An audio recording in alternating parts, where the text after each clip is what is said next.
As we witness the madness and evil playing out in our world, I think we'll all agree that we're in the middle of a collective psychosis, a breakdown of magnificent proportions. We're all connected, all one, as we know, on an intellectual level. And therefore, this collective psychosis is reflecting something to us and within us as individuals. Paul Levy says the origin of this collective madness is to be found in the psyche. The collective psychosis reflects something within us, in our individual psyches.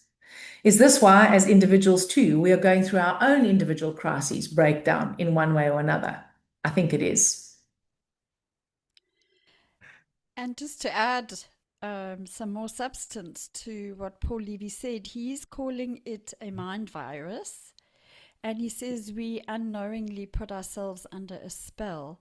And it's not a literal virus, but it's a metaphor he uses for an invasive mental state or states that we all have that prevent us from true awakening and true deep connection.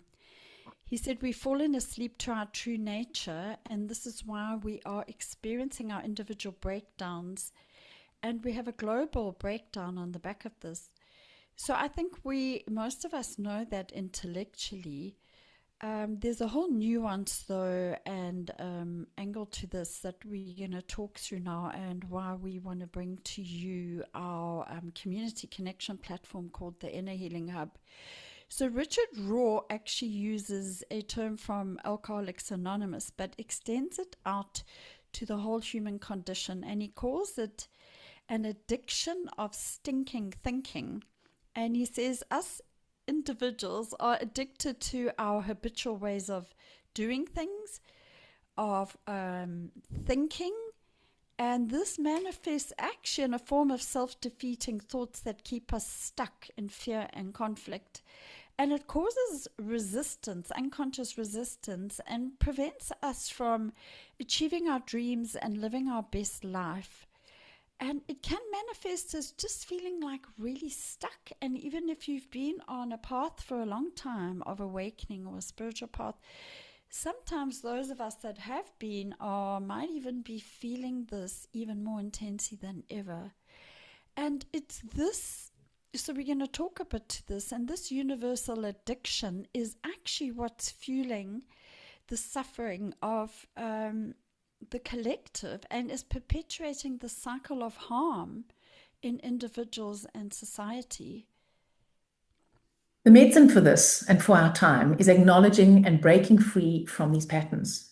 This true healing requires confronting these deep-seated mindsets, and this is where our spiritual transformation lies.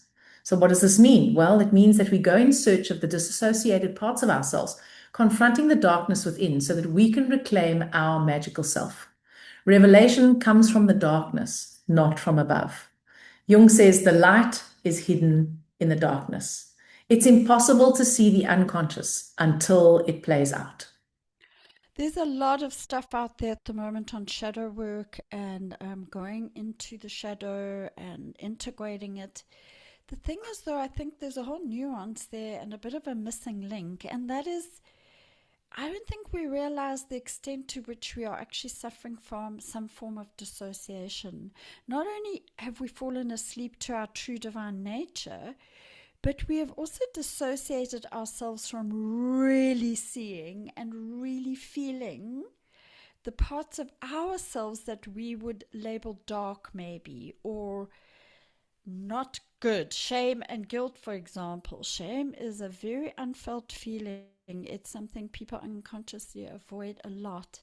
Also, we all have an inner bully and parts of us that are not so great, and yet we're seeing it outside of ourselves all the time. And we know about shadow work and stuff, but I don't think we really have any idea the extent to which accessing our unconscious and our shadow is going to require us really looking deep into and seeing and feeling and getting into intimate relationship with our distorted beliefs, our unresolved traumas, our really toxic coping mechanisms, and to get into intimate relationship with our ego, not to annihilate it, but really to get into relationship with it. Breakdowns can always lead to breakthroughs. They can lead to breakdowns without breakthroughs, but they have the potential for breakthrough. A breakdown can be a reset and a doorway to our true divine nature if we allow it and we do not resist it, if we know what's going on, if we listen carefully to the symptoms and the suffering to discern their meaning or message, if we learn from it and integrate the lessons. The thing is, there's no way out but through. And to quote Jung again, revelation comes from the darkness. So the elixir for this time, and it's something we probably everybody listening to this does know, is to do the inner work. And doing the inner work requires deep self-reflection. That's where it starts. The thing is, though, to be doing deep inner work means to remove every single obstacle that prevents God from taking effect in our souls. We know we need to drop our social masks and the identity we've presented to the world. But I think maybe the part I really didn't know till I did, and is the extent to which this work requires us to connect with the real reality of our inner psyche, as I said earlier on, our unconscious. And this is when it can get very uncomfortable.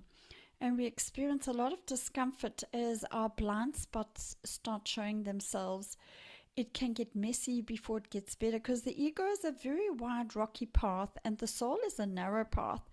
So it's not difficult, it's simple, but it's not always easy, because the ego does not easily let go of its control, and it amplifies and ramps up when we truly start awakening. And as the unconscious comes to the fore, we not only start discovering we're not our own masters, but the ego is, but we also start having to see parts of ourselves that are very easy to reject and not fully feel or not integrate, because they can seem quite dark and they can seem things that we don't want to see in ourselves.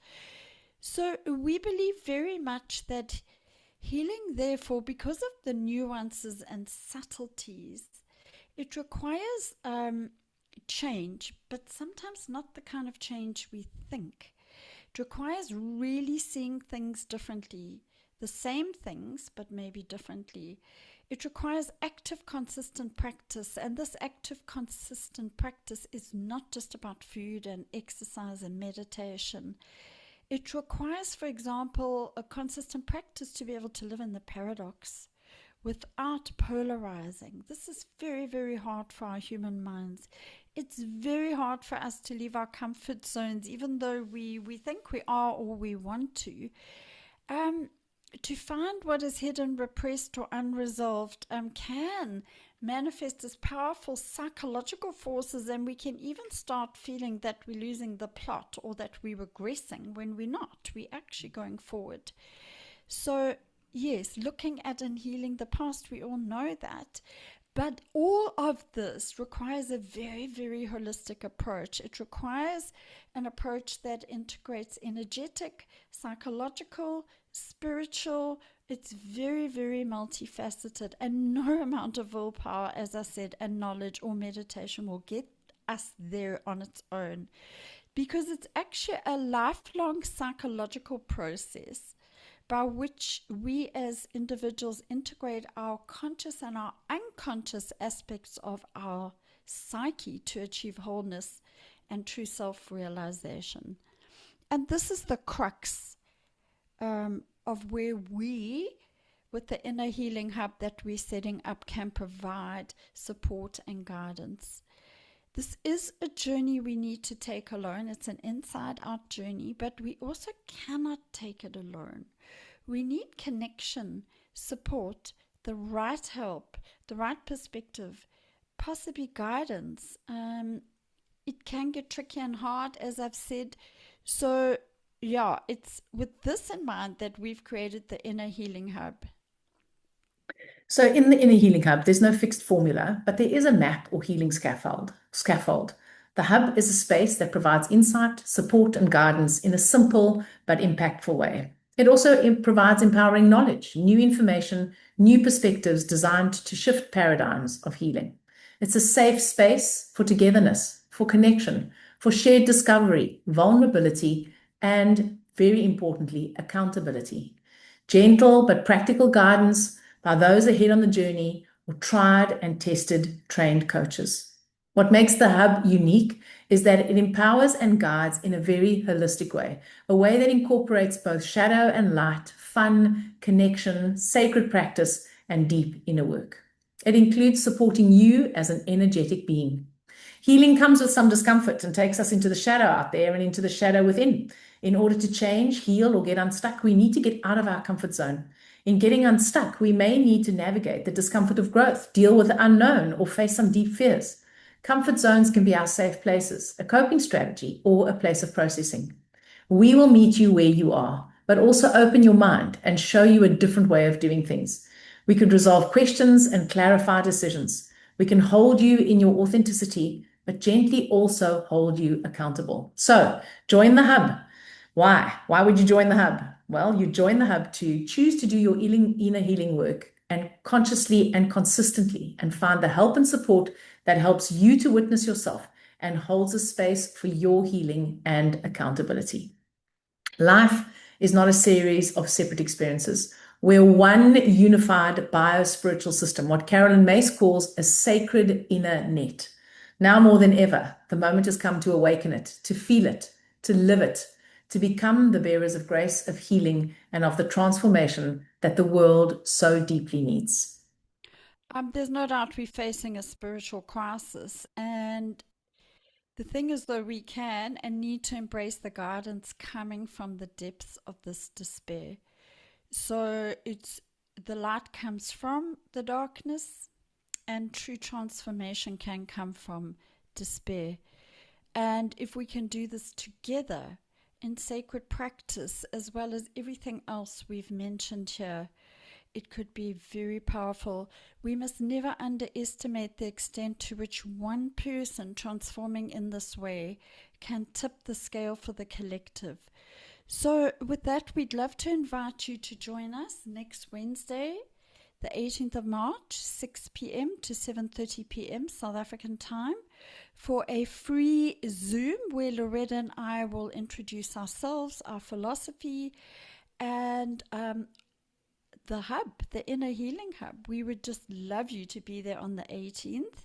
So if it resonates, please look out below for the Zoom link to sign up, and we'll send you a notification, and we hope to see you there next Wednesday. See you next Wednesday.